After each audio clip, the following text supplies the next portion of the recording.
मैं अपने घर से पैदल बाजार की तरफ जा रही थी। तभी मेरा नज़र एक स्कूल की दीवार पर पड़ा जिसमें एक पोस्टर चिपका हुआ था और उसमें कुछ लिखा हुआ था। उसमें लिखा था कि कल इस रास्ते से गुजरते वक्त मेरे 100 रुपये कहीं गिर गए हैं, मुझे ठीक से दिखाई नहीं देता। कृपया इस रास्ते पर कहीं भी किसी को मेरे 100 रुपये मिले तो इस पते पे पहुंचा दें। नीचे लिखे एड्रेस को पढ़कर मेरा मन वहां जाने का करने लगा। मैं पते को याद की और उसकी तरफ बढ़ने लगी। वहां जाने के बाद जब मैंने आवाज लगाई तो देखा कि गली के आखिरी में एक झोपड़ी है और वहां से एक बूढ़ी औरत लाठी के सहारे बाहर निकल कर आ रही है।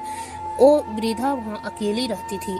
बूढ़ी औरत के सामने आने पर मैंने कहा कि माँ जी, आपके 100 रुपये जो गिरे थे वो मुझे मिले हैं, ये रहे आपके 100 रुपये। मेरी बात सुनकर बूढ़ी औरत रोने लगी और कहा, बेटी, कल से अब तक करीब 20 से 25 लोग मुझे 100 रुपये दे चुके हैं। बेटी, मुझे ठीक से दिखाई नहीं देता, मुझे पढ़ना लिखना नहीं आता।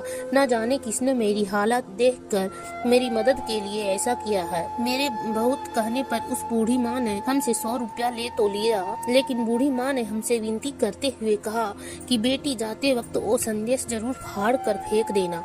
न जाने किसने मुझ पर तरस खाकर ऐसा किया है। मैंने सिर हिलाते हुए बूढ़ी माँ की बात पर हामी भर ली। थोड़ी दूर जाने के बाद मैं मन ही मन में सोचने लगी कि आखिर मुझसे पहले आए उन 20-25 लोगों को भी तो बूढ़ी माँ ने वो संदेश फाड़ने को कहा होगा, लेकिन किसी ने उसे अब तक फाड़ा नहीं, तो मैं कैसे फाड़ दूं?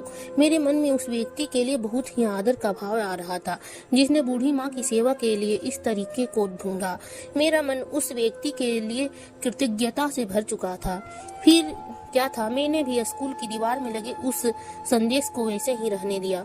दोस्तों, इस कहानी से हमें यही सीख मिलती है कि हमारे मन में सिर्फ कर्म करने की इच्छा होनी चाहिए।